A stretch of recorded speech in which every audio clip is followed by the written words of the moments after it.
আসসালামু আলাইকুম। Easy studies on BD চ্যানেলে সবাইকে স্বাগতম। বাংলাদেশ পরমাণু শক্তি কমিশন পরমাণু ভবনে জনবল নিয়োগের জন্য একটি নিয়োগ বিজ্ঞপ্তি প্রকাশ করেছে।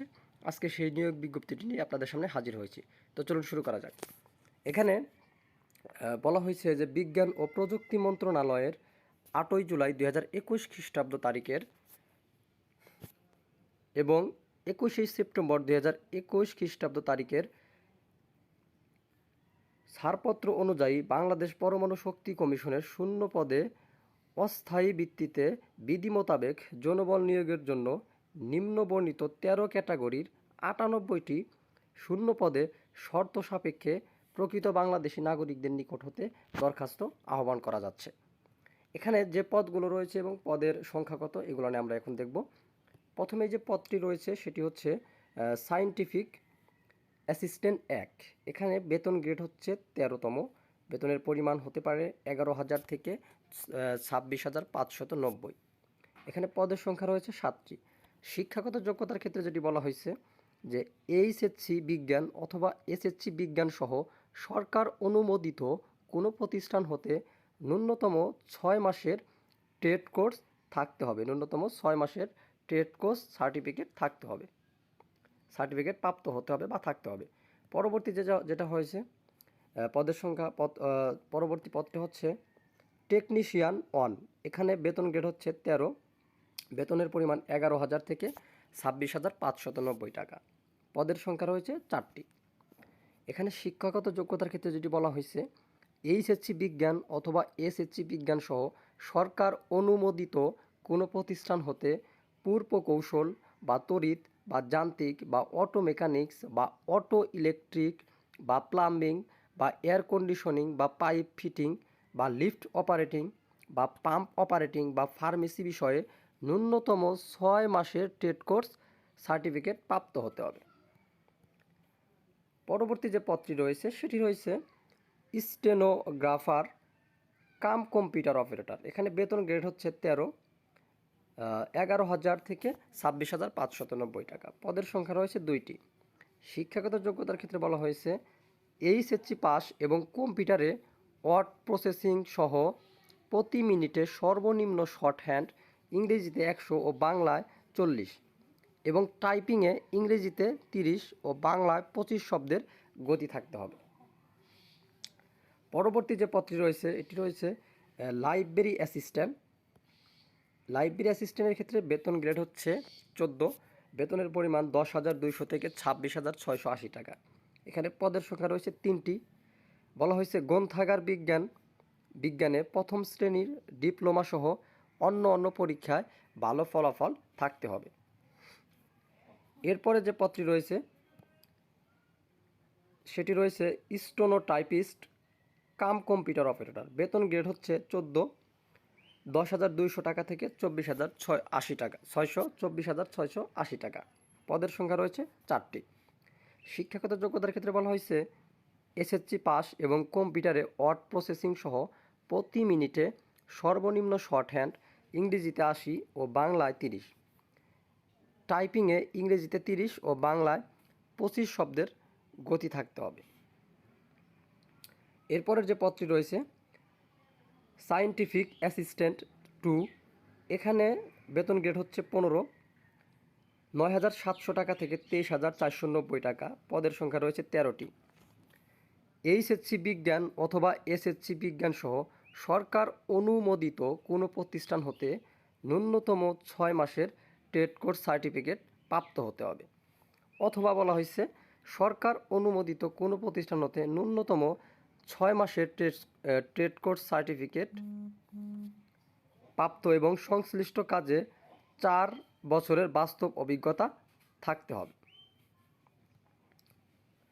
এরপরের যে পদটি রয়েছে এটি রয়েছে টেকনিশিয়ান 2। বেতন গ্রেড হচ্ছে 15, 9,700 টাকা থেকে 23,490। পদের সংখ্যা রয়েছে 8টি। শিক্ষাগত যোগ্যতার ক্ষেত্রে বলা হয়েছে এইচএসসি বিজ্ঞান অথবা এসএসসি বিজ্ঞান সহ সরকার অনুমোদিত কোনো প্রতিষ্ঠান হতে ন্যূনতম 6 মাসের ট্রেড কোর্স সার্টিফিকেট প্রাপ্ত হতে হবে অথবা সরকার অনুমোদিত কোনো প্রতিষ্ঠান হতে ন্যূনতম 6 মাসের ট্রেড কোর্স সার্টিফিকেট প্রাপ্ত এবং সংশ্লিষ্ট কাজে 4 বছরের বাস্তব অভিজ্ঞতা থাকতে হবে। পরের যে পদটি রয়েছে সেটি হচ্ছে কম্পিউটার টাইপিস্ট। এখানে বেতন গ্রেড হচ্ছে 16, বেতনের পরিমাণ 9,300 টাকা থেকে 22,490 টাকা। পদের সংখ্যা রয়েছে 10টি। শিক্ষাগত যোগ্যতা এসএসসি পাস এবং কম্পিউটারে ওয়ার্ড প্রসেসিং সহ টাইপিংয়ে প্রতি মিনিটে সর্বনিম্ন ইংরেজিতে 30 ও বাংলায় 20 শব্দের গতি থাকতে হবে। পরের যে পদটি রয়েছে ল্যাবরেটরি অ্যাটেন্ডেন্ট।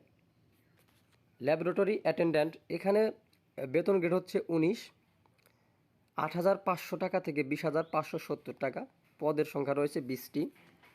শিক্ষাগত যোগ্যতার ক্ষেত্রে বলা হয়েছে এসএসসি বিজ্ঞান অথবা সরকার অনুমোদিত কোনো প্রতিষ্ঠান হতে ন্যূনতম 6 মাসের ট্রেড কোর্স সার্টিফিকেট প্রাপ্ত। পরবর্তী যে পদটি রয়েছে ড্রাইভার্স মেট বা বাস হেল্পার। এখানে বেতন গ্রেড হচ্ছে 20, 8,250 টাকা থেকে 20,010 টাকা। পদের সংখ্যা রয়েছে 1টি। ড্রাইভিং লাইসেন্স সহ মোটর যন্ত্রাংশ সম্বন্ধে ভালো জ্ঞান থাকতে হবে। পরবর্তী যে পদটি রয়েছে জেনারেল অ্যাটেন্ডেন্ট 2, বেতন গ্রেড হচ্ছে 20, 8,250 টাকা থেকে 20,010 টাকা। পদের সংখ্যা রয়েছে 13টি। এখানে শিক্ষাগত যোগ্যতার ক্ষেত্রে বলা হয়েছে 8ম শ্রেণী পাস। পরবর্তী যে পদগুলো রয়েছে সিকিউরিটি অ্যাটেন্ডেন্ট 2, এখানে বেতন গ্রেড হচ্ছে 20, 8,250 টাকা থেকে 20,010। পদের সংখ্যা 11টি। শিক্ষাগত যোগ্যতার ক্ষেত্রে বলা হয়েছে 8ম শ্রেণী পাস, নিরাপত্তা কাজে অভিজ্ঞতা সম্পন্ন সেনাবাহিনী, পিডিআর বা পুলিশ বা আনসার হতে অবসরপ্রাপ্তদের অগ্রাধিকার দেওয়া হবে। সর্বশেষ যে পদ রয়েছে সেটি হচ্ছে স্যানিটারি অ্যাটেন্ডেন্ট 2, এখানে বেতন গ্রেড হচ্ছে 20, 8,250 টাকা থেকে 20,010 টাকা। পদের সংখ্যা রয়েছে 2টি। শিক্ষাগত যোগ্যতার ক্ষেত্রে এখানে বলা হয়েছে সর্বনিম্ন 8ম শ্রেণী পাস। এখন আমরা কিছু শর্তাবলী এখানে দেওয়া আছে, আমরা শর্তাবলীগুলো একটু ভালো করে দেখি।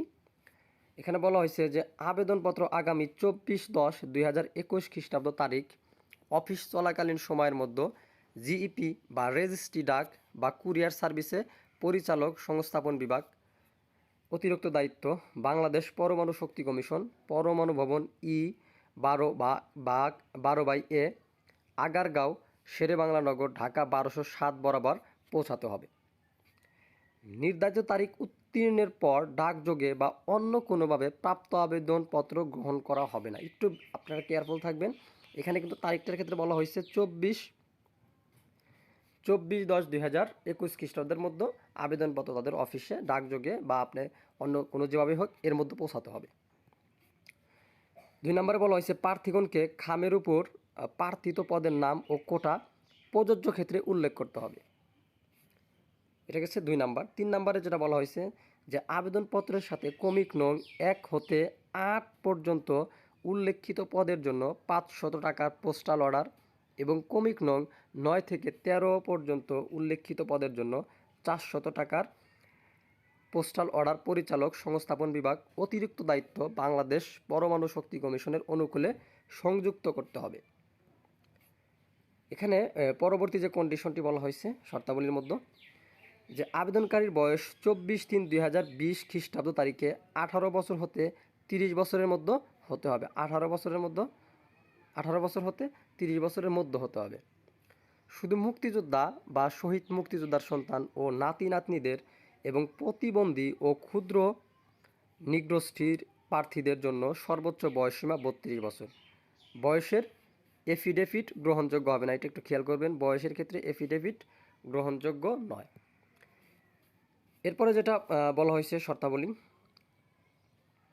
সরকারি নিয়োগ বিধি অনুসারে মেধা কোঠা, জেলা কোঠা, মুক্তিযোদ্ধা বা শহীদ মুক্তিযোদ্ধার সন্তান ও নাতি নাতনি কোঠা, মহিলা কোঠা, ক্ষুদ্র নিগোষ্ঠীর কোঠা, আনসার ও গ্রাম প্রতিরক্ষা দলের সদস্য কোটা, সরকারি বা বেসরকারি এতিমখানার নিবাসী ও শারীরিক প্রতিবন্ধী কোটা সংরক্ষণ করা হবে।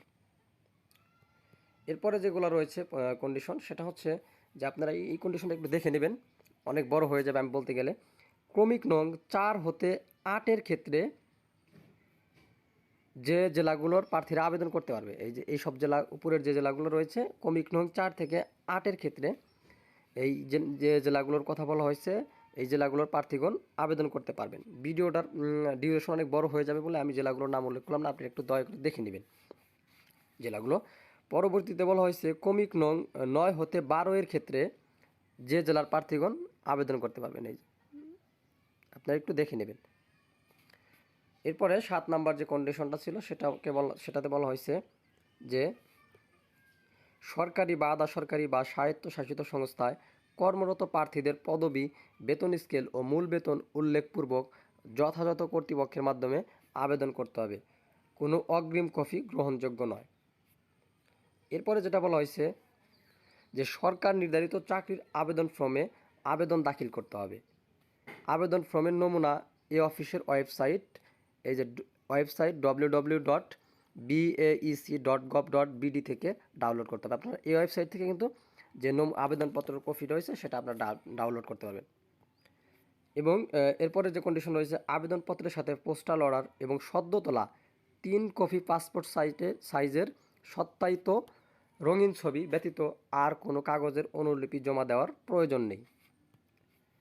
প্রত্যেক প্রার্থীকে সরকার নির্ধারিত ফর্ম ওয়েবসাইট হতে প্রাপ্ত, যেটা আমরা বলেছি একটু আগে, যথাযথভাবে বাংলায় পূরণপূর্বক আবেদন করতে হবে। অসম্পূর্ণ বা ত্রুটিপূর্ণ আবেদনপত্র বাতিল বলে গণ্য হবে। পরবর্তী যে কন্ডিশনটা বলা হয়েছে এখানে, প্রত্যেক প্রার্থীকে আবেদনের সাথে 10 টাকা মূল্যমানের ডাক টিকিট সহ তার বর্তমান ঠিকানা উল্লেখপূর্বক 9.5 ইঞ্চি লম্বা এবং 4.5 ইঞ্চি প্রস্থ সাইজের একটি ফেরত খাম অবশ্যই সংযুক্ত করতে হবে। এখানে একটু লক্ষ্য করবেন খামের কতটুকু লম্বা হবে, সেটা হচ্ছে 9.5 ইঞ্চি লম্বা এবং 4.5 ইঞ্চি প্রস্থ সাইজের একটি ফেরত খাম অবশ্যই সংযুক্ত করতে হবে। পরবর্তী যে কন্ডিশনগুলো রয়েছে আমরা একটু দেখে নিই। এই কন্ডিশনগুলো যদিও ওইরকম সিগনিফিক্যান্ট না, তারপর আমরা একটু দেখি। নির্বাচিত পরীক্ষার মাধ্যমে প্রার্থী বাছাই করা হবে। পরীক্ষায় অংশগ্রহণের জন্য প্রার্থীদের বর্তমান ঠিকানায় যথাসময়ে প্রবেশপত্র প্রেরণ করা হবে। লিখিত বা মৌখিক বা ব্যবহারিক পরীক্ষায় অংশগ্রহণের জন্য কোনো ভাতা প্রদান করা হবে না। লিখিত বা মৌখিক বা ব্যবহারিক পরীক্ষার সময়সূচি বাংলাদেশ পরমাণু শক্তি কমিশনের ওয়েবসাইট www.baec.gov.bd-তে প্রকাশ করা হবে। পরবর্তী যে কন্ডিশনের ক্ষেত্রে বলা হয়েছে যে প্রার্থী নিয়োগপ্রাপ্ত হলে বাংলাদেশ পরমাণু শক্তি কমিশনের যে কোনো কেন্দ্রে বা প্রতিষ্ঠানে চাকরি করতে বাধ্য থাকবেন। এরপরে বলা হয়েছে কন্ডিশন, যে কোনো ধরনের তদবির প্রার্থীর অযোগ্যতা হিসেবে গণ্য হবে এবং তার আবেদনপত্র তাৎক্ষণিক বাতিল করা হবে। নিয়োগের ক্ষেত্রে কর্তৃপক্ষের সিদ্ধান্তই চূড়ান্ত বলে গণ্য হবে। এরপরের যে কন্ডিশন দুটি রয়েছে আপনারা একটু দেখে নিন, এগুলো খুব একটা গুরুত্বপূর্ণ কন্ডিশন না। তো এই ছিল আজকের আবেদনপত্রটি। যদি ভালো লেগে থাকে আপনারা অবশ্যই